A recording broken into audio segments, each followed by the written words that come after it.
Welcome to lunch hour debate. 14 ఏళ్ల పాటు ఉద్యమ పార్టీ, ఆ తర్వాత 10 ఏళ్ల పాటు అధికార పార్టీ. ఏడాది కాలంగానే ప్రతిపక్ష పార్టీగా ఉంది బీఆర్ఎస్. అయితే ఈ ఏడాది నుంచి ఆ పార్టీని ఉక్కిరి బిక్కిరి చేస్తున్నాయి కేసులు. కేంద్ర దర్యాప్తు సంస్థ ఈడీ, ఇటు రాష్ట్ర దర్యాప్తు సంస్థ ఏసీబీ రెండూ కూడా ఇప్పుడు కేటీఆర్ టార్గెట్గా ముందుకు పోతున్నాయి. ఆ రెండు ఫార్ములా ఈ రేస్లో జరిగిన అవకతవకలపై కేసులు నమోదు చేశాయి.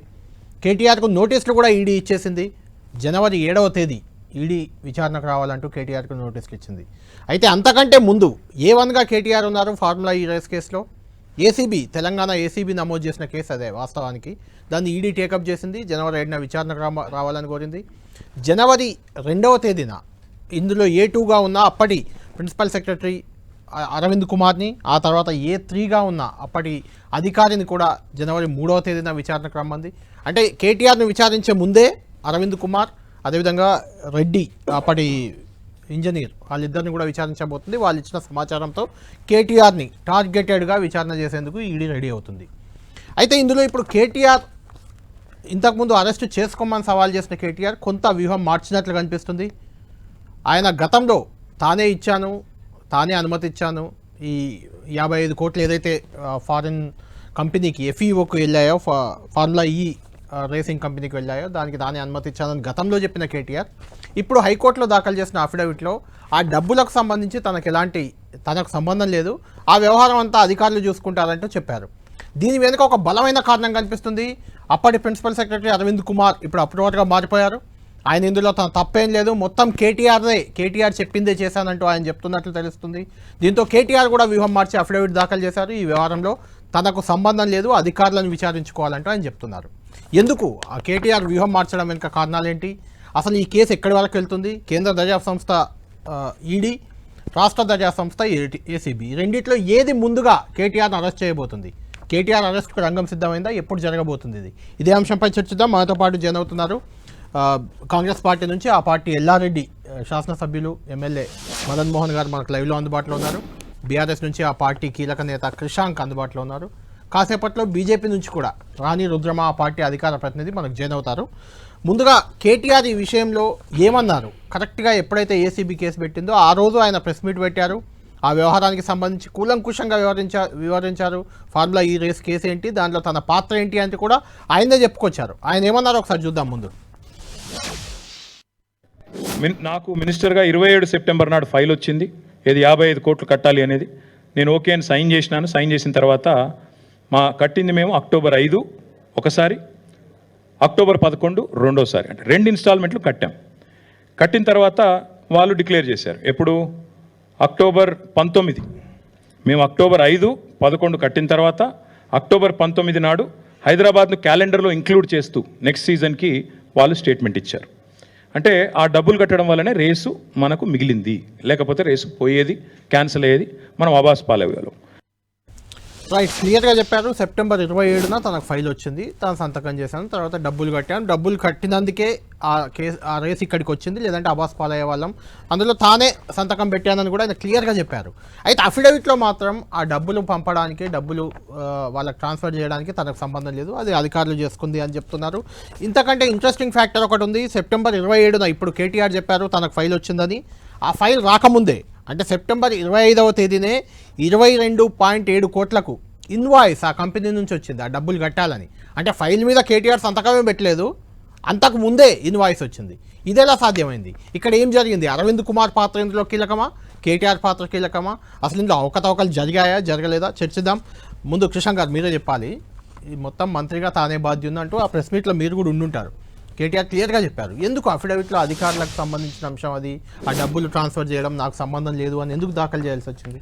మీరు ఇప్పుడు ఇంట్రొడక్షన్లో మాట్లాడారు కదా, ఇంట్రొడక్షన్లో మీరు చెప్పిన దాంట్లో ఏమన్నారంటే అనుమతులు పూర్తి నా బాధ్యత 100%, దాని మీద వేరే సెకండ్ థాటే లేదు. ఆ ఫార్ములా ఈని హైదరాబాద్ తీసుకురావాలని బాధ్యత కేటీఆర్ గారు తీసుకున్నారు. ఫార్ములా ఈకి మనం డబ్బులు ఇవ్వాలి అనే బాధ్యత కేటీఆర్ గారు తీసుకున్నారు. కానీ ఆ తర్వాత మీరు ఏదైతే వీళ్ళు వేసిన ఛార్జెస్ ఉన్నాయో, ఇవాళ ఛార్జెస్లో ఏమని చెప్తున్నారు, ఇర్రెగ్యులారిటీస్ అని చెప్తున్నారు. బ్యాంకింగ్ ఇర్రెగ్యులారిటీస్ ఉన్నాయి. ఇప్పుడు ఒక బ్యాంక్ నుంచి, ఒక nationalised bank, Indian overseas bank నుంచి ఇంకో బ్యాంకు పోయినాయి. దాంట్లో డిలేసో లేకుంటే ఆర్బీఐ గైడ్ లైన్సో ఇది ఒక మంత్రి చూసుకుంటాడా, బ్యాంకర్లు చూసుకుంటారా? బ్యాంకింగ్ సిస్టమే చూసుకుంటుంది కదా. ఇప్పుడు మనం ఒక 4x రకరకాలుగా మనం డబ్బులు పంపిస్తాం. ఎంత ఫారిన్ కరెన్సీ పంపుతున్నాం అనేది ఆపి రిజర్వ్ బ్యాంక్ ఆఫ్ ఇండియా చూస్తుంది, బ్యాంక్ అప్రూవల్ చేయాలన్నా వద్దా అని. అదొక మంత్రి చూడడు. సో దానికి ఆయేసే ఛార్జ్కి ఇవాళ కేటీఆర్ గారు ఏదో వెనక్కి అడుగేస్తున్నారు, లేకపోతే అధికారుల మీద వేసేస్తున్నారు, ఏమాత్రం కాదు. ఏ బాధ్యత మేము తీసుకోవాలనో ఆ బాధ్యత చాలా స్పష్టంగా మిగతా పాయింట్స్లో ఇంట్లో ఉన్నది. బ్యాంకింగ్ విషయం మీద కానివ్వండి, ఇంకా గవర్నర్ గారు అప్రూవల్ తీసుకోవాలి, ఇక రకరకాల ఛార్జెస్ మేము అనేది ఒక పాయింట్. అసలు స్టార్టింగ్ లేవు కదా, మేము అనేది ఏంటంటే ఇందులో చాలా స్పష్టంగా అఫిడవిట్లోనే సమాధానం చెప్పాల్సిన మేము చెప్పినాం, చాలా అంశాలు చెప్పారు. చాలా 2008 హెచ్ఎండిఏ యాక్ట్ ప్రకారంగా చాప్టర్ 7 ఏదైతే ఫైనాన్స్ అండ్ అకౌంట్స్ గురించి చెప్తుందో అందులో ఎక్కడ కూడా వీళ్ళు ఏదైతే వేసిన ఆరోపణలో 10 కోట్లు అనేది ఎక్కడ కూడా ఒక చట్టం లాగా లేదు. అదే మేము అది ఇందులో మెన్షన్ చేయడం జరిగింది, అట్లాంటిది లేనే లేదు. ఇన్ఫ్యాక్ట్ ఆ చట్టంలోనే ఏమనుంది అంటే 200 crores డెవలప్మెంట్ ఫండ్ ఉంటుంది, ఇర్రెస్పెక్టివ్ ఆఫ్ రకరకాల డెవలప్మెంట్ ఏ విధంగా అయితే రెవెన్యూ జనరేట్ అవుతుందో హెచ్ఎండిఏ అనేది. అది ప్రైమరీ పాయింట్. అసలు మీకు ఒకటి చెప్పాలనుకుంటున్నా ఏంటంటే అసలు ఈడీ నోటీస్ వచ్చిందా? ఈడీ నోటీస్ వచ్చిందా? ఎవరు చెప్పారు మీకు ఈడీ నోటీస్ వచ్చిందని? ఈడీ వాళ్ళు లీక్ ఇచ్చిరా లేకుంటే ముఖ్యమంత్రి కార్యాలయం లీక్ ఇచ్చిందా? మాకు ఈ నిమిషం వరకు అసలు ఈడీ నోటీసే రాలేదు. కేటీఆర్ గారికి నోటీస్ రాలేదు. ఈ నిమిషం నేను మీ దగ్గరికి కూర్చునే ముందు నేను కేటీఆర్ గారి దగ్గర కన్ఫర్మ్ చేసుకొని మరి నేను మీ దగ్గరకు వచ్చి కూర్చుంటున్నాను. అంటే ఈడీ ఎగ్జాక్ట్లీ ఇక్కడ ఇంటెన్షన్ గది కరెక్ట్ పాయింట్ మీరు చెప్తున్నారు. ఈడీ ఎంత ఆతృతతోని ఎంత హేస్ట్తోని ఇక్కడ పనిచేస్తుంది అని అంటే ప్రస్తుతం మొన్న గౌరవ జడ్జి గారు కోర్టులో ఏమని చెప్పారు అంటే ఆల్రెడీ ఈడీ విచారించింది, ఏది బ్యాంక్ ఎక్కడి నుంచి అయితే ట్రాన్స్ఫర్ అయిందో బ్యాంకింగ్ అధికారులను ఈడీ విచారించింది. నంబర్ వన్ అసలు ఇప్పటి వరకు ఏసీబీ కేసులోనే ఫస్ట్ కోర్టు ఏమని చెప్పింది? ప్రైమా ఫేసీ లేదని చెప్పింది కదా, 10 days exemption. Number 1 prima facie లేదు అని చెప్పింది. నంబర్ 2 మీరు విచారణ చేపట్టలేదు అనే సమయం వీళ్ళకి గడువిచ్చింది కదా. ఏసీబీ విచారణ అక్కడ నడుస్తున్నది, ఇక్కడ సైమల్టేనియస్ గా ఈడీ చేయొచ్చు, మేము అంటలేం చేయొద్దు అని అంటలేం. కానీ ఏ విధంగా అయితే తొందరపడి ఇవాళ ఆల్రెడీ లీక్ ఇచ్చేసి మేము ఇందులో వేసిన ప్రధాన పాయింట్ ఏంది? గౌరవ రేవంత్ రెడ్డి గారు వేసిన ఆరోపణ ఏంటిదంటే ఇవాళ ఫార్ములా ఈ అంటే థర్డ్ పార్టీ వాళ్ళు ఫార్ములా ఈ వాళ్ళు మేము చేసిన దాంతో లాభం పొందిండ్రు, రాష్ట్రం నష్టమైంది అని. మరి లాభం పొందిన వాళ్ళని నువ్వు ఎఫ్ఐఆర్లో ఎందుకు పెట్టలేదు? ఇందులో వాళ్ళ పేరే ఎందుకు లేదు ఇందులో? ఒకవేళ ఆ కంపెనీకి లాభం జరిగింది, రాష్ట్రానికి నష్టం జరిగిందంటే ఎస్, అసలు అయితే రాష్ట్రానికి నష్టం ఎట్లా జరిగింది అంటే నువ్వు క్యాన్సిల్ చేసినావు కాబట్టి. వాళ్ళు అంటలేరు డబ్బులు లేవని, ఇక్కడికి వెళ్ళి నేరుగా డబ్బులు అందులోకి వచ్చినాయి. సో డబ్బులు లేవు అనేది అసలు కరప్షనే క్వశ్చన్ లేదు. మేము ఇవాళ ఏమని చెప్తున్నాం? అసలు నువ్వు వేసిన పాయింట్ మీరు విన్నారో లేదో, ఇక్కడ నుంచి అక్కడికి వెళ్ళాయి, అక్కడ నుంచి ఆ డబ్బులు ఎటు వెళ్ళాయో తెలియదు అని. అయితే మరి అట్లాంటప్పుడు మీరు ఏం చేయాలి? రేవంత్ రెడ్డి గారు చాలా పెద్ద విషయం మాట్లాడారు. అసలు అసెంబ్లీలో నిలబడి వీళ్ళిద్దరి మధ్యలో ఆర్థిక లావాదేవీలు జరిగినాయి, నువ్వు ఊహు అని ఇచ్చేసే ఒప్పుకో అనేసి అంటే ఇదే మాట గౌరవ ముఖ్యమంత్రి గారు వచ్చి జడ్జి గారు ముంగట చెప్పాలి. ఎందుకంటే ఆయన వేసింది చాలా సీరియస్ ఛార్జ్. ఫార్ములా ఈ అతను కరప్షన్ చేసిండు, కేటీఆర్ గారితో అండర్ ద టేబుల్ నడిచినాయి కాబట్టి ఇది నాకు సమాచారం డైరెక్ట్గా ఫార్ములా ఈయోడే చెప్పిండు అని అంటే you become a part of this case. కీలక విట్నెస్ ఇవాళ రేవంత్ రెడ్డి గారు అవుతారు, మీరు వచ్చి చెప్పండి, మోస్ట్ వెల్కమ్. రైట్. అంటే ఓవరాల్గా మీకు ఏమనిపిస్తుంది? టార్గెట్ చేసినట్టుందా అటు ఈడీ ఇటు ఏసీబీ? ఏమైనా డౌటా అండి? అసలు ఏమైనా డౌటా? అది ఎందుకు లగచర్ల ఇష్యూ కొడంగల్ రైతుల దాంట్లో రిమాండ్ కాపీలో రెచ్చగొట్టినరు, కేటీఆర్ గారి పేరుని తీసుకొని వచ్చారు. ఏంటంటే అరెస్ట్ చేస్తే రైతులది ఎమోటివ్ ఇష్యూ కాబట్టి లాభం జరుగుతుందని. డే 1 నుంచి రేవంత్ రెడ్డి గారు బహిరంగ సభల్లోనే చాలా స్పష్టంగా చెప్తున్నారు, కేటీఆర్ గారిని జైల్లో వేస్తా, చెర్లపల్లిలో కూర్చోబెడతా, చిప్పకూడు తినిపిస్తా, ఇవి అవి అని చెప్తున్నారు. అందుకే ఇదేదో తీసుకొని వచ్చారు. ఇంకోటి చెప్తాను, 50 కోట్లదేమో ఆన్ పేపర్ 50 కోట్లు, కానీ అసెంబ్లీలో రేవంత్ రెడ్డి గారు సడన్ గా 600 కోట్లు నష్టం జరుగుతుండే ఇంట్లో నేనే చేసిన అనేది. సో నేను అనేది ఏంటంటే కేసు లేదు, ఫస్ట్ ఇన్లో కేసే లేదు. ఒకవేళ రేవంత్ రెడ్డి గారి దగ్గర ఆధారాలు ఉంటే please be a part of this case, మీరు కూడా రండి, కోర్టుకు రండి. రైట్. ఆ ఫార్ములా ఇవ్వాలని కూడా ఇలా ముద్దాయిగా చేర్చారు. అడుగుదాం మదన్ మోహన్ గారు, ఇక్కడ కేటీఆర్ ని టార్గెట్ చేసి లోపలికి పంపాలని ప్రయత్నం, మీ పొంగులేటి శ్రీనివాసరెడ్డి గతంలో ఎక్కడెక్కడో సీఓలు వెళ్ళి బాంబులు వెళ్తాయన్నారు, ఇదే బాంబేమో అని ఒక చర్చ జరిగింది. రేవంత్ రెడ్డి కూడా చాలా సందర్భాల్లో కేటీఆర్ను జైలుకి పంపుతా, కేసీఆర్ను జైలుకి పంపుతా, అక్కడ రూమ్లు కూడా రెడీ చేసి పెట్టా అని ఎలక్షన్ ప్రచారంలో అన్నారు. సరే, ఎలక్షన్ టాపిక్గా దాన్ని మనం కొట్టిపడేద్దాం, కానీ కేసులు నమోదయ్యాయి. అందరినీ జైలుకి ఇప్పటికే పట్నం మహేందర్ రెడ్డి రేవంత్ రెడ్డి మీద ఓడిపోయిన ఆయన జైలుకి పోయి వచ్చాడు. కౌశిక్ రెడ్డి రేవంత్ మీద కౌశిక్ రెడ్డి హుజరాబాద్ ఎమ్మెల్యే, ప్రతిసారి రేవంత్ మీద ఒంటికాలతో చేసేవాడు, ఆయన జైలుకి వెళ్ళి వచ్చాడు. ఇప్పుడు కేటీఆర్ని టార్గెట్ చేశారా మీరు అనేది వాళ్ళ అనుమానం. ఇప్పుడు కళ్యాణ్ గారు క్లారిటీగా ఏంటంటే కేటీఆర్ను టార్గెట్ చేసిన ఇష్యూ కాదు ఇది. ఇప్పుడు మీకు ఈడీ ఎప్పుడు వస్తుంది? దర్ ఆర్ టూ యాక్ట్స్ ఉన్నాయి. ఫీమా అని ఒక యాక్ట్ ఉన్నది, 1999లో ఫామ్ అయింది. Then PMLA act. అవును. ఫీమా అంటే foreign exchange management act. So this was formed. ఈ యాక్ట్ ఎందుకు ఫామ్ అయిందంటే ఎప్పుడైతే ఫారెన్ నిల్వలు రావడము చేయడము, ఇన్వెస్ట్మెంట్, ఎఫ్డిఎస్, అవును. ఫారెన్ డైరెక్ట్ ఇన్వెస్ట్మెంట్ కంట్రీకి వచ్చినప్పుడు దాన్ని నిలువరించడానికి మేనేజ్మెంట్ యాక్ట్ కింద ఎక్కడ సోర్స్ స్టార్ట్ అయింది, ఎక్కడ ఎండ్ అవుతుంది, ఎందుకంటే రేపు పొద్దున కంట్రీని మొత్తం ఫారెన్ ఎక్స్చేంజ్లో అవుతుంది అనేది దాని గురించి స్టార్ట్ అయింది. ఇలా ఈ మనీ హెచ్ఎండిఏ నుంచి, స్టేట్ గవర్నమెంట్ నుంచి, అంటే నేను మీరు అడిగిన దానికి సమాధానం చెప్తున్నాను. టార్గెట్ చేసిన అనడానికి ఇప్పుడు ఈడీస్ అంటే రెండింటి మీదే వాళ్ళు కొట్లాడతారు. ఫిమా మీద, ఇంకోటి PMLA, privacy of money laundering act. ఈ రెండింటి మీదే వాళ్ళు కొట్లాడతారు.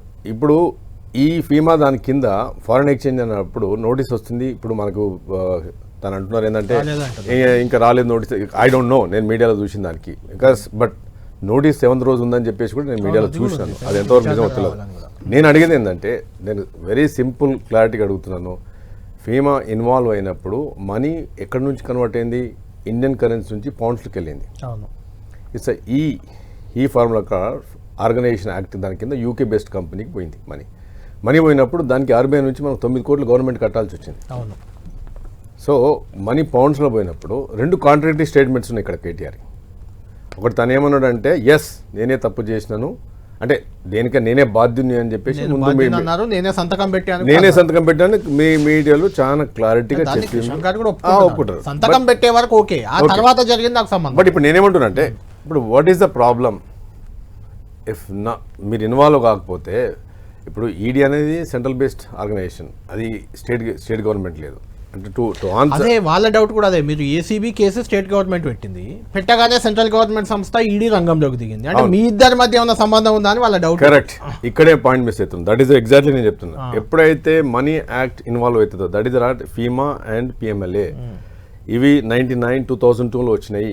ఈ దేశంలో ఎక్స్చేంజ్ ఎఫ్డిఎస్ వస్తున్నాయి కనుక నన్ను కంట్రోల్ చేయాలని చెప్పి ఆ రోజున ప్రధాని సెంట్రల్ గవర్నమెంట్ తీసుకొచ్చారు. ఏ స్టేట్లో కానీ మనీ ఇన్వాల్వ్ అయిందంటే వాళ్ళు ఆటోమేటిక్ దిగొచ్చు వాళ్ళు. అవును. ఈవెన్ మీడియా వాళ్ళకు ఒక యాక్ట్లో మీరు చదవండి, ఈవెన్ మీడియాలో వచ్చిన దాన్ని కూడా బేస్డ్ అపాన్ దాన్ని కూడా దే కెన్ చార్జ్. సో దానిలో ఇప్పుడు ప్రైమ్ మినిస్టర్ గారు ఇక్కడికి వచ్చి ఈ కుటుంబం గురించి మొత్తం నా దగ్గర జీవిత చరిత్ర ఉందని చెప్పడం జరిగింది ఎన్నికల ప్రచారంలో. మరి ఎందుకు ఆర్ఆర్ ట్యాక్స్ అని రేవంత్ రెడ్డి, రాహుల్ గాంధీ కూడా అన్నారు కదా, మీ మీద ఏం లేవు కదా అన్నప్పుడు. ఇప్పుడు ఈడీని తీసుకురావడానికి స్టేట్ గవర్నమెంట్ అవుతుంది. ఇప్పుడు స్టేట్ గవర్నమెంట్, మా గవర్నమెంట్ అక్కడ ఉంది, గవర్నమెంట్ ఉంది, తీసుకొచ్చిన దానికి ఒక లాజిక్ ఉన్నది. దీనిలో ఎక్కడ లాజిక్ ఉన్నది? ఇప్పుడు 9 crores మనం ట్యాక్స్ కట్టాల్సి వస్తుంది ఆర్బీఐకి. సో నేను అనేదానంటే రైట్, అడుగుదాం. రాణి గారు కూడా వచ్చారు మనకు. రాణి గారు ఏంటి, ఆడ కాంగ్రెస్ పార్టీ ఏసీబీ కేసు పెట్టగానే వెంటనే ఈడీ రంగంలోకి దిగింది. అంటే దిగకూడదని లేదు, దిగొచ్చు, కానీ అది బీజేపీ కుట్రలో భాగం అనేది కృషాంక్ గారు అంటున్న మాట. ఎందుకంటే ఇప్పటివరకు ఈడీ నోటీసే రాలేదట కేటీఆర్కి. మీడియాలోనేమో వస్తుంది జనవరి 7న విచారణకు రమ్మని కూడా కోరినట్లు. అంటే ఈడీ నుంచి లీకేజెస్ వచ్చాయని వాళ్ళ అనుమానం. అది అంటే కళ్యాణ్ గారు ఒక్కటి ఇందాక ఈడీ ఎందుకు ఇన్వాల్వ్ అవుతుంది, ఎట్లా ఇన్వాల్వ్ అవుతుంది అని ఆల్రెడీ ఎమ్మెల్యే గారు చెప్పినారు కాబట్టి దాన్ని నేను రిపీట్ చేయవలసినటువంటి అవసరం లేదు. ఇంకొక అంశం నేను చెప్పదలుచుకున్నా, అంటే తెలంగాణ మీకే చెప్తున్నాను, ఈడీ నేరుగా రంగంలోకి సుమోటోగా దిగచ్చు, ఎట్లయినా దిగచ్చు. మదన్ గారు అదే చెప్పారు. ఇప్పుడు అయితే ఈడీని విపక్షాలపై, మీ మాట వినని నాయకులపై మీరు పంపిస్తున్నారు. గతంలో కవితను పంపించారు ఈడీ కేసులో, ఇప్పుడు కేటీఆర్ను పంపేందుకు సిద్ధం అవుతున్నారు అనేది ఒక చర్చ కదా.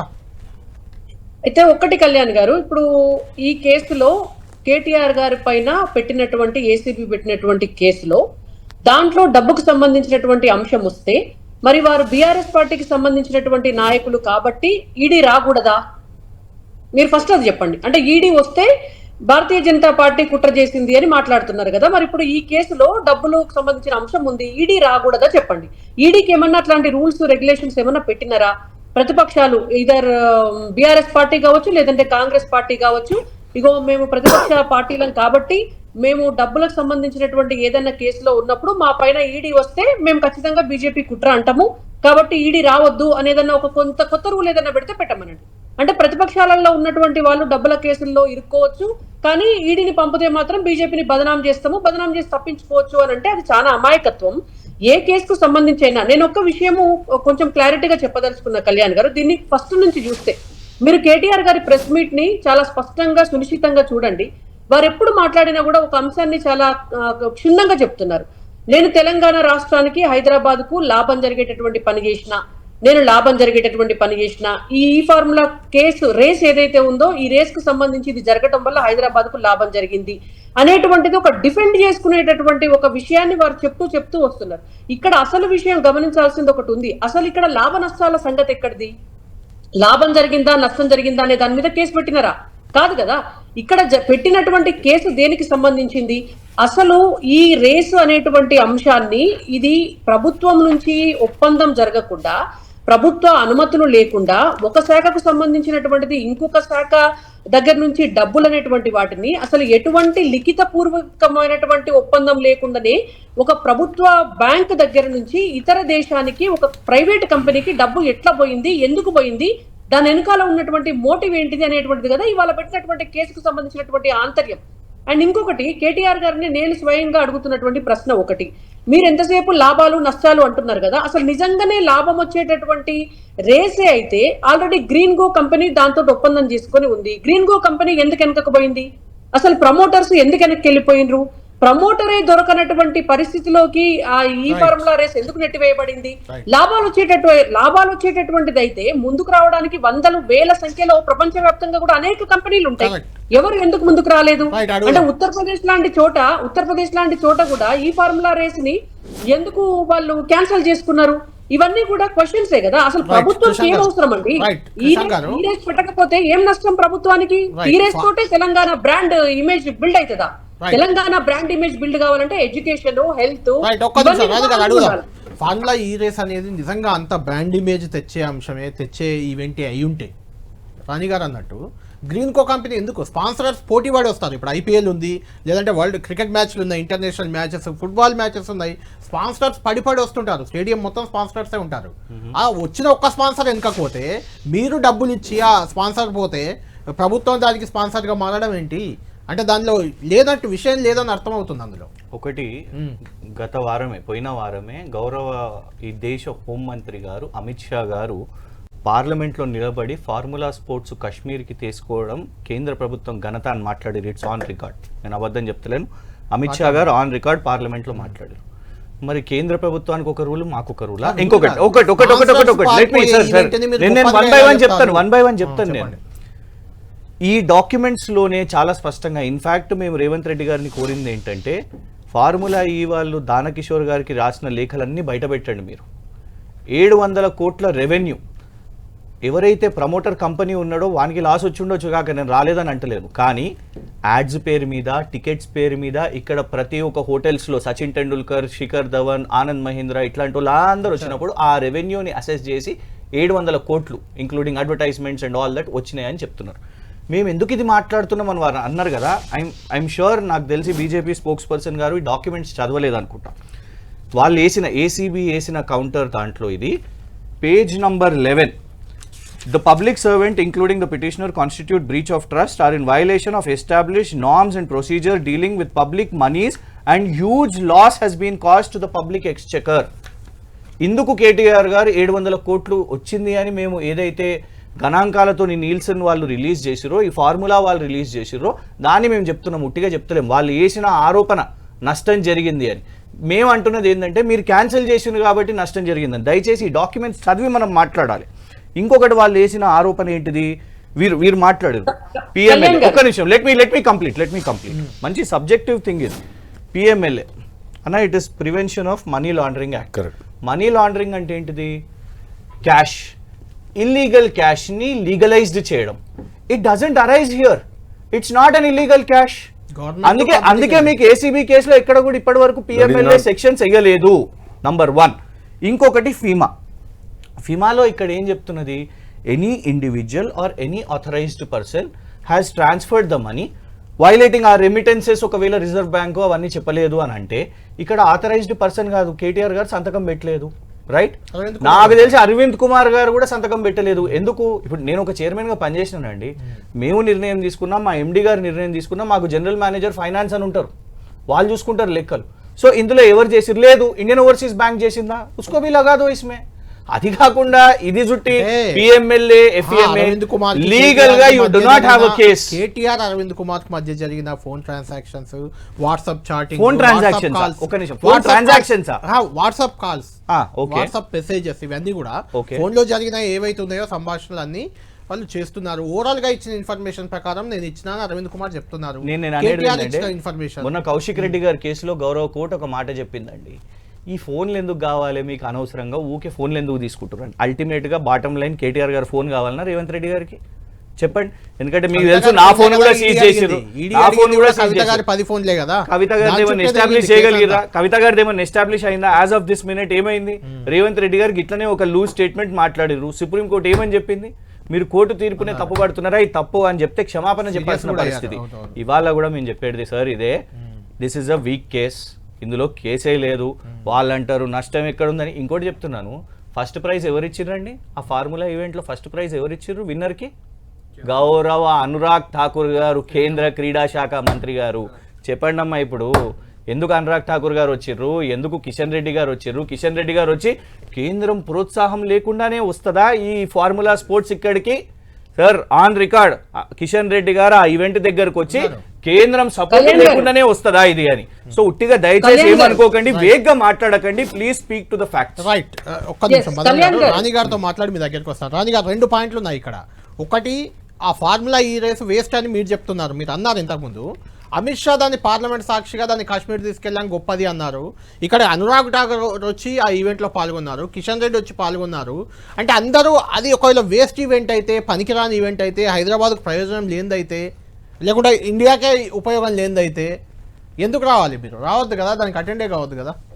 రైట్, ఒక్క అంశము నేను చెప్తాను కళ్యాణ్ గారు. ఏ అంశం అయినా కూడా, అది ఫార్ములా ఈ రేస్ కావచ్చు, వీళ్ళు చేస్తున్నటువంటి ఇవాళ కాంగ్రెస్ ప్రభుత్వం చేస్తున్నటువంటి మూసీ రివర్ ఫ్రంట్ డెవలప్మెంట్ కావచ్చు, ఏదైనా కూడా ఇతర దేశాలకు సంబంధించినటువంటి కలుపుకొని చేసేటప్పుడు కేంద్ర ప్రభుత్వం డెఫినెట్ గా కూడా కేంద్ర ప్రభుత్వం అనుమతులు తీసుకోవడము, వాళ్ళని పిలవటం అనేటువంటిది ఒక సాంప్రదాయము. దానికి రూల్స్ అండ్ రెగ్యులేషన్స్ కొన్ని ఉంటాయి. ఉన్నంత మాత్రాన వీళ్ళు చేస్తున్నటువంటి ప్రతి పని వెనకాల మొత్తం కేంద్రమే ఉండి పుష్ చేసింది అని కావచ్చు కాదు, కానీ కేంద్రం మొత్తానికి మొత్తం లేకుండా పోయింది అనేటువంటిది కానీ ఎక్కడ కూడా ఉండదు. నేను ఒక చిన్న ఎగ్జాంపుల్ 1 నిమిషం చెప్తా. ఇవాళ వీళ్ళు మూసీకి సంబంధించినటువంటి అంశాన్ని చేపట్టిండ్రండి కాంగ్రెస్ పార్టీ వాళ్ళు. మేము డెఫినెట్ గా భారతీయ జనతా పార్టీగా ఒక విషయం చాలా స్పష్టం చేస్తున్నాము. అసలు మీ డిపిఆర్ చక్కగా లేదు, మీరు ఏది పెట్టట్లేరు, మీ పైసలు ఎక్కడి నుంచి వస్తాయో తెలియదు, మీరు పేద ప్రజలను నిరసరాశ్రుల్ని చేయకుండా హైదరాబాద్కి ఎట్లా లాభం జరుగుతుందో చెప్పి చేయండి అని మేము అంటున్నాం. రేపొద్దున వీళ్ళు చేసి పేద ప్రజలకు నష్టం చేస్తే బీజేపీ ఆ రోజు ఖండించిందనో లేకపోతే బీజేపీ సపోర్ట్ చేసిందో అని మాట్లాడడం అనేటువంటిది కరెక్ట్ కాదు. అదే వీళ్ళు ఏం చేసినారు, ఇదే మూసీ రివర్ ఫ్రంట్ డెవలప్మెంట్ సంబంధించి ఇవాళ housing and urban ministry centre దగ్గరికి పోయినరు. సెంట్రల్ ఆల్రెడీ ఎకనామిక్ సంబంధించినటువంటి ఫారిన్ ఎకనామిక్ డిపార్ట్మెంట్ ఏదైతే ఉంటుందో మనకు ఎకనామిక్స్ డిపార్ట్మెంట్ దగ్గరికి ఫైల్ పంపించినారు. ఇవాళ ఎకనామిక్ డిపార్ట్మెంట్ దాదాపుగా దాన్ని పరిశీలిస్తోంది. వీళ్ళు వరల్డ్ బ్యాంక్ దగ్గర నుంచి లోన్ తీసుకోవాలి అంటే రేపు ఖచ్చితంగా మనకు సంబంధించినటువంటి సెంట్రల్ లో ఉన్నటువంటి ఆ ఎకనామిక్ ఫోరం ఏదైతే ఉంటుందో మన డిపార్ట్మెంట్ ఏదైతే ఉంటుందో వాళ్ళు ఖచ్చితంగా రికమెండ్ చేస్తేనే వరల్డ్ బ్యాంక్ నుంచి కాంగ్రెస్ పార్టీకి ఇవాళ ఉన్నటువంటి ప్రభుత్వానికి మూసీ కోసం డబ్బులు వస్తాయి. అయితే రేపు పొద్దున ఈ డబ్బులను మిస్యూజ్ చేసి వరల్డ్ బ్యాంక్ కు మీరెందుకు రికమెండ్ చేసిండ్రు అంటే కరెక్ట్ అవుతుందా? మంచి జరుగుతుంది అని చేస్తారు. ఎప్పుడైనా కేంద్రంలో ఉన్నటువంటి వాళ్ళు రాష్ట్రంలో చేస్తున్నటువంటి ఈవెంట్స్ ని ప్రోత్సహించాలనేటువంటి ఉద్దేశంతో వాళ్ళు ఈవెంట్ కు పిలిస్తే వచ్చినంత మాత్రాన ఎందుకు వచ్చిండ్రు ఈవెంట్ కు పిలిస్తే అని అంటే వీళ్ళు ఇట్లా చేస్తారని ఊహించారు కదా వాళ్ళు. ఒకవేళ నిజంగానే దాని వెనకాల ఇంత స్కీమో జరిగి ఉండుంటే అది ఆ రోజు డెఫినెట్ గా కిషన్ రెడ్డి గారికో అనురాగ్ ఠాకూర్ గారికో తెలిసి ఉండకపోవచ్చు. అదే పాయింట్ మదన్ గారిని అడుగుతాను. ఫార్ములా ఈ రేస్ అనేది మంచిది, దాంట్లో వాళ్ళు మిస్యూజ్ చేశారు అనేది ఇష్యూ. రాణి గారు అన్నా మీరన్నా, అటువంటిప్పుడు మీరు ఎందుకు రద్దు చేయాలి? దాన్ని క్లియర్ చేసి నడపొచ్చు కదా ఈవెంట్ ని. రద్దు అంటే ఇప్పుడు క్యాన్సిల్ చేశారు. ఇప్పుడు కళ్యాణ్ గారు అమిత్ షా గారే అన్నారండి, మీరు అనడం ఏంటి? అమిత్ షా గారిది ఉంది కృషాంక్ దగ్గర, వింటారా? అమిత్ షా గారు కాశ్మీర్ కి తీసుకెళ్లడము అనేటువంటి అంశంలో వారది గొప్ప అని మాట్లాడారు అనేది కిషాంక్ గారు అన్నారు. నేను ఒక విషయం చెప్తాను, కాశ్మీర్ అనేటువంటిది డిఫరెంట్ టాపిక్. కాశ్మీర్ అనేటువంటిది గత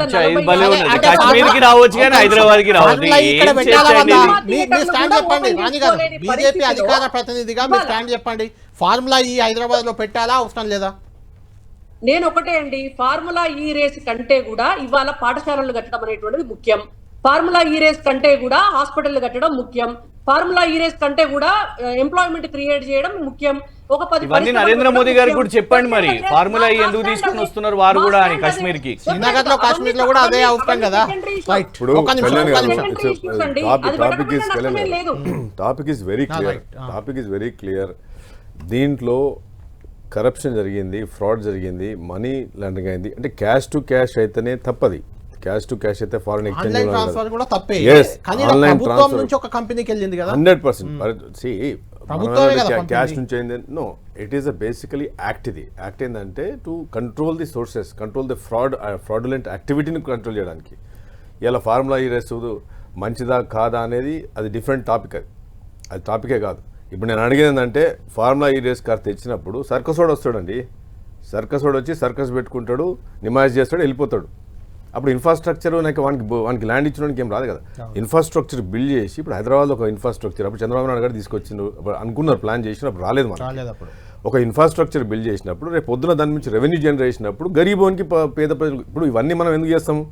గవర్నమెంట్కు సబ్సిడీ ట్రాన్సాక్షన్ కింద ట్యాక్స్ పేడ్ వచ్చినప్పుడు ఆ దాని నుంచి వచ్చే ప్రాఫిట్ బేసిస్ మీద కింద సంక్షేమ పథకాల కొరకు తెలంగాణ రాష్ట్ర ప్రజలకు యూజ్ కావాలని చేస్తాం. సో మనం అనేది ఏంటంటే, నేను ఇప్పుడు అనేది ఇప్పుడు కేటీఆర్ గారు ఎప్పుడు ఏంటంటే ఎప్పుడు 2 కాంట్రాడిక్ట్ స్టేట్మెంట్ ఉంటాయి. ఐ థింక్ ఈ జస్ట్ ఆయన ఏమనుకుంటాడంటే ఆయన well educated, well around world ఆయన ఒక్కడే తిరిగిండు, ఆయన ఒక్కడే చేసి ఆయన కూడా తిరిగినా మాకు కూడా తెలుసు కదా. సో మనం ఆయన మాట్లాడడానికి ఒకసారి నేను ఏమడుతున్నానంటే కాంట్రాడిక్టరీ స్టేట్మెంట్స్. అఫిడవిట్లో నేను కూడా ఐ వెంట్ త్రూ అఫిడవిట్ మొత్తం చూసినాను, మీడియా స్టేట్మెంట్ చూసినాను.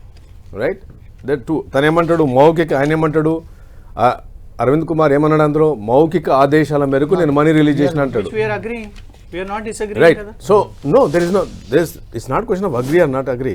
It is a question of it's an act now. It's a government act. It's నువ్వు అగ్రీ నా నేను అగ్రీ అయినా doesn't matter. ఇప్పుడు నిజంగానే డబ్బులు రిలీజ్ చేసే ముందు లేకుంటే కేటీఆర్ సంతకం పెట్టే ముందు ఒక 2 అయితే ప్రధానంగా ఉంటాయి. అవి మీ చేతులు ఉండాల్సినవి.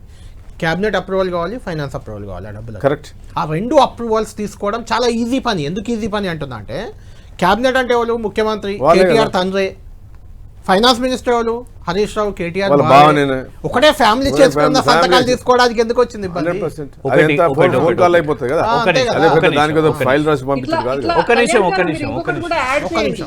ఎన్ని చేసినారో కదా మౌఖిక ఆదేశాలతో, ఎన్ని చేసినారో తెలంగాణ ప్రభుత్వంలో.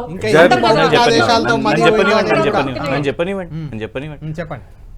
50 కోట్లు ఇది ఇక్కడ ఖర్చు ఒక ఫార్ములా ఇరేజ్ తీసుకురావడానికి. రైట్, 1,50,000 కోట్లు రేవంత్ రెడ్డి గారు మూసీ కోసం ప్రకటించారండి బహిరంగంగా. దాని మీద క్యాబినెట్ డిసిషన్ ఉందా? నంబర్ 1.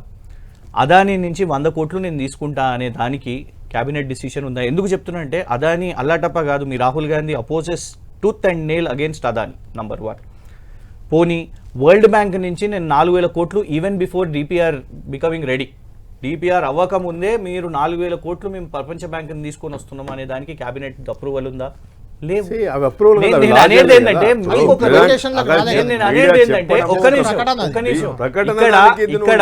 ఇక్కడ 50 కోట్లు అనేది ఇక్కడ కూడా చట్టంలో హెచ్ఎండిఏ క్యాబినెట్ అప్రూవల్స్ తీసుకోవాలి అనేది లేనే లేదు. ఇది వీళ్ళు కొత్తగా తీసుకొని వస్తారు. ఓకే ఒక సెకండ్, మీ వాదన నేను కరెక్ట్ అనుకున్నా కూడా it comes under procedural lapse, it doesn't come under corruption. మీరు ఏమంటున్నారు? కేటీఆర్ కరప్షన్ అన్నారు. ఇంకొక విషయం, మీరు ఏం చేసారు అన్న ఒక్క నిమిషం నన్ను కంప్లీట్ చేయనియండి, నేను ఇంటరప్ట్ చేయలేదు. మీరు ఎందుకంటే ఒక 2 నిమిషాలు చాలా క్యారెక్టర్గా కూడా మాట్లాడారు. కేటీఆర్ తన గురించి ఎడ్యుకేటెడ్ అనుకుంటాడు.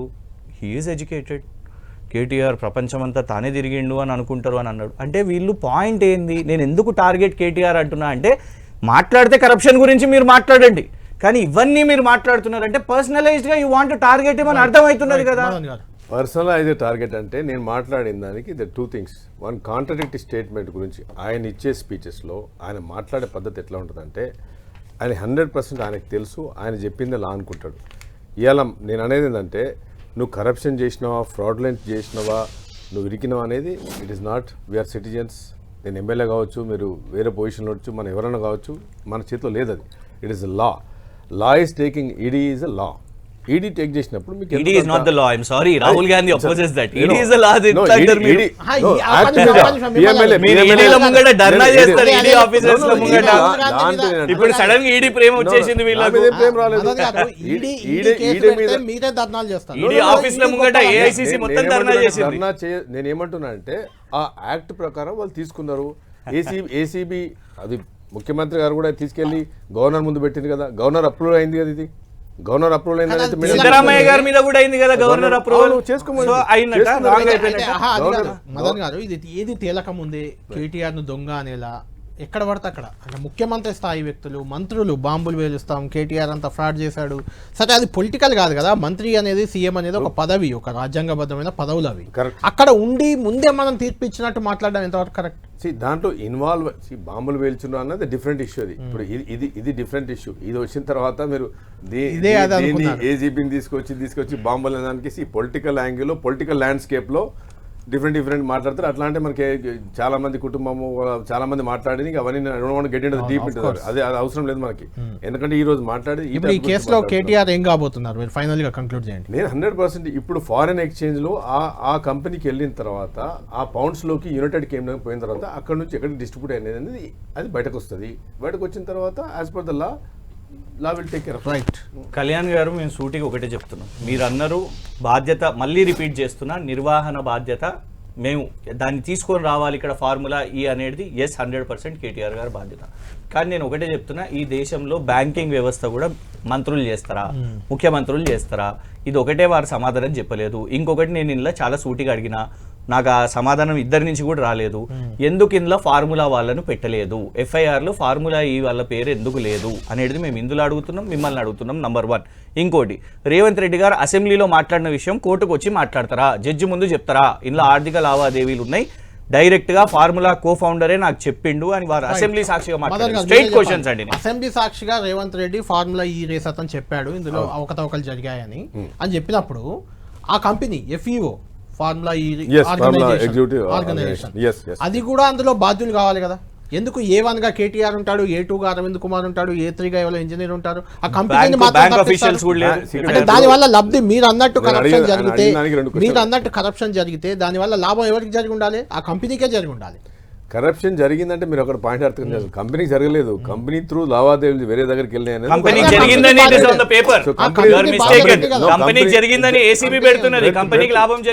పోయింది. అక్కడ ఏసీబీ కెనాట్ సే దట్ కదా, ఎక్కడ పోయినాయి అని చెప్పి కంపెనీకి పోయింది. ఇక్కడ ఏసీబీకి పెట్టినప్పుడు వాళ్ళు 1 to A3 పెట్టినప్పుడు ముఖ్యమంత్రి గారు అసెంబ్లీ సాక్షిగా చెప్పడం అది మీడియాలో వచ్చింది. అది ముఖ్యమంత్రి గారు సాక్ష్యానికి వస్తారా అంటున్నారు. సాక్ష్యానికి వస్తారా అనేది ముఖ్యమంత్రి మీద డిపెండ్ ఉంటుంది. ఎందుకంటే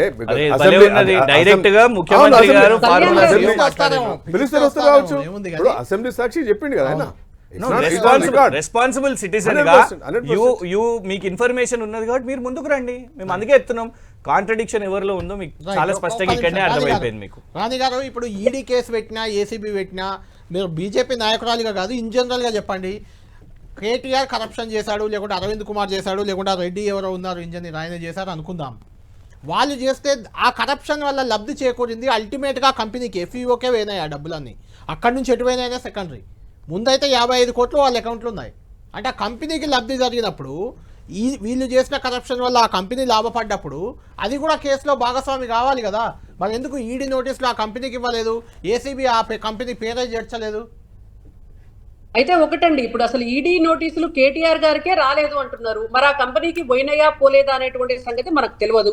కానీ ఈడీకి సంబంధించినటువంటిది FIR నమోదైన తర్వాత వాళ్ళు ఒక కింద రిపోర్ట్ అయితే తయారు చేసినారు అనేటువంటిది మనకు చాలా స్పష్టంగా కనిపిస్తోంది. అండ్ ఇందులో ఒకటి మనం చాలా క్లియర్ గా చూడాలి కళ్యాణ్ గారు, ఒక ఈవెంట్ జరిగినప్పుడు రాష్ట్ర ప్రభుత్వం సంబంధించినటువంటి ఒప్పందం లేకుండా బ్యాంకు ద్వారా డబ్బులు ఒప్పందానికంటే ముందే ఒక కంపెనీకి ట్రాన్స్ఫర్ అయిన తర్వాత ఆ ఈవెంట్ ని ఇక్కడ చేసి తద్వారా బహుశా కేటీఆర్ గారు కానీ లేదంటే ఆయనకు సంబంధించినటువంటి ఇండివిజువల్ వ్యక్తులు కావచ్చు, వాళ్ళేమైనా లాభం పడి ఉండవచ్చు, వాళ్ళేమైనా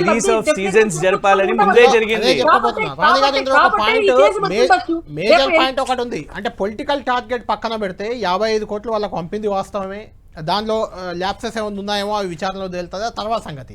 అయితే 55 కోట్లు కూడా ఈవెంట్ జరగలేదు కాబట్టి, అంటే జరగబోయే ఈవెంట్ కోసం పంపిన డబ్బులు అవి జరగలేదు కాబట్టి 10th సెషన్ ఏదో 20th సీజన్ వెనుకకు తీసుకునే అవకాశం కూడా ఉంది. ఆ 55 కోట్లని కరప్షన్ ఎక్కడిది వెనుకకు వచ్చాక వాళ్ళ ఆర్బిట్రేషన్ కి పంపించిరండి, దానకిషోర్ గారికి పంపించారు. ఆ లేఖలు బయట పెట్టండి అని మేము చెప్పినాం. టార్గెటెడ్ గా కేసీఆర్ టార్గెటెడ్ వీళ్ళు కూడా కాంగ్రెస్ కి ఎందుకు వకాలతో పుచ్చుకుంటారు?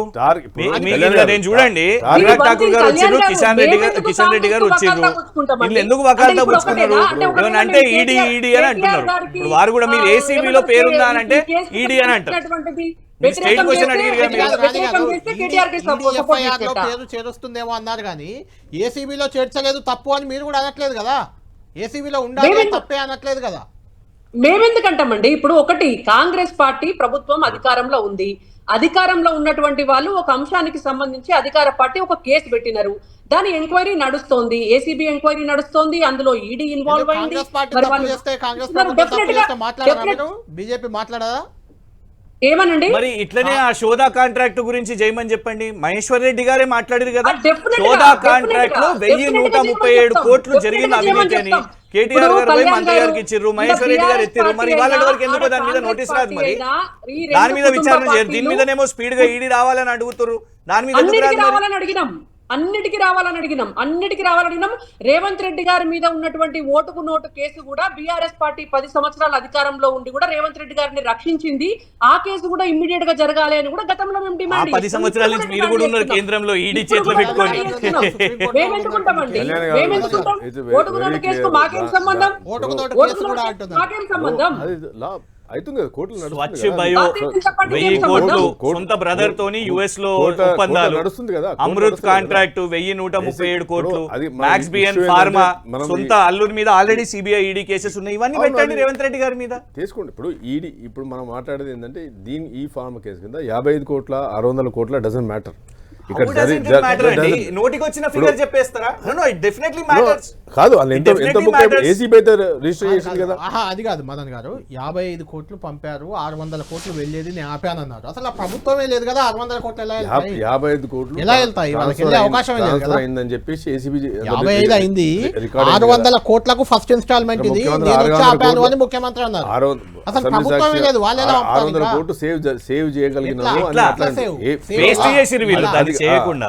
ఇప్పుడు ఈ ఫార్ములా వేస్ట్ అని మనం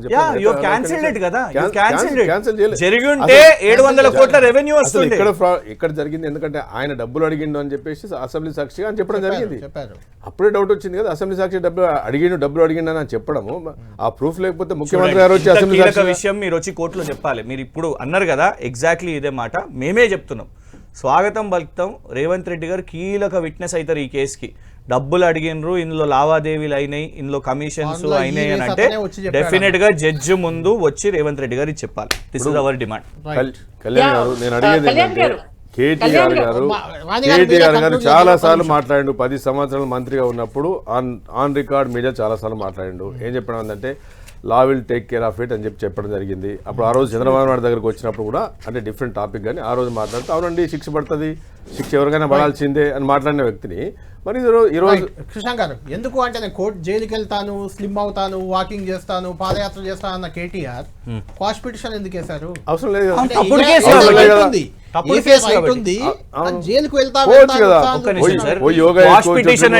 పాపం చాలా మంది వాళ్ళ కొత్తగా వాట్సాప్ యూనివర్సిటీ వాళ్ళు వచ్చిన వాళ్ళు ఏమనుకుంటారు అని అంటే క్వాష్ పిటిషన్ అంటే మేము ఏదో రిలీఫ్ కోరినాము లేకపోతే బేలో కాదు, ఇది తప్పుడు కేసు అని చెప్తున్నాం. ఇంకొక విషయం చెప్తా వీళ్ళు అన్నారు కదా 600 కోట్లని.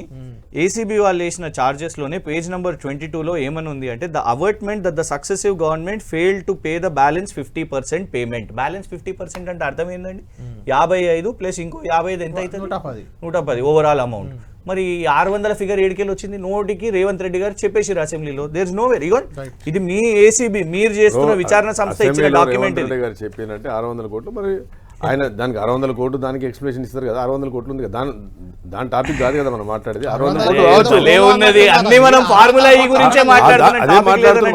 అయిందా, 700 అయిందా, 800 అయిందా, ప్రాఫిట్ డజంట్ మ్యాటర్. ఫైనల్ గా కంక్లూడ్ చేయండి. ఇప్పుడు ఈ వ్యవహారంలో అసెంబ్లీ సాక్షిగా రేవంత్ రెడ్డి గారు చెప్పిన మాట కూడా ఒక చర్చకు వస్తుంది. 600 కోట్లు జరిగేది నేను కాపాడా, 55 కోట్లతో ఆపా, దొరకబట్టా దొంగను అని చెప్పారు. అది కరెక్టా? ఇప్పుడు రేవంత్ రెడ్డి సాక్ష్యానికి రావాలనేది బీఆర్ఎస్ డిమాండ్. అది మీ బీజేపీ ఏమంటది ఈ విషయంలో?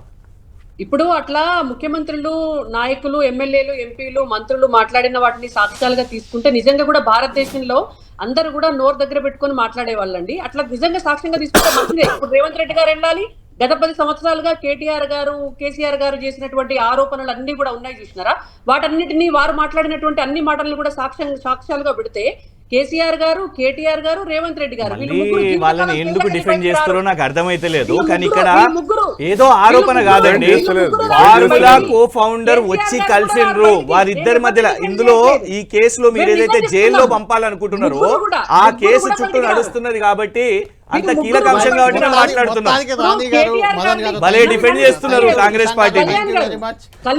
గాంధీ గారైనా మదన్ గారైనా మీరు మాట్లాడిన దాన్ని బట్టి కేటీఆర్ ని జైలుకు పంపాలనే ఒక కృత నిశ్చయం అయితే మీలో కనిపిస్తుంది. మిగిలిన అన్ని అంశాలు పక్కన పెట్టి అది మాత్రం టార్గెట్ చేశారు. చూడాలి ఏం జరగబోతుంది ఈ ఫార్ములా ఈ రేస్లో. కేటీఆర్ చెప్పినట్టు తాను ఎలాంటి తప్పు చేయలేదని కేటీఆర్ చెప్తున్నారు. తప్పు చేయలేదా, అధికారులు బాధ్యులు అవుతారా, లేదంటే బ్యాంకింగ్ సెక్టార్లో ఉన్న లోపాలు దీనికి కారణం అవుతాయా, ఏసీబీ కానీ లేదంటే ఈడీ కానీ ఏం తేల్చబోతుంది వేచి చూడాలి మనం. జనవరి 7న కేటీఆర్ విచారణకు హాజరవుతారా? ఇప్పటికైతే నోటీసులే రాలేదని కిషన్ గారు చెప్తున్నారు. కేటీఆర్కి ఆల్రెడీ నోటీసులు వచ్చాయని మనకు సమాచారం ఉంది. మరి 7వ తేదీ హాజరవుతారా, లేకుంటే 7వ తేదీ కూడా ఎగ్జామ్షన్ కొడతారా, ఏం జరగబోతుంది అనేది మనం వేచి చూడాలి. ఇది లంచ్ అవర్ డిబేట్.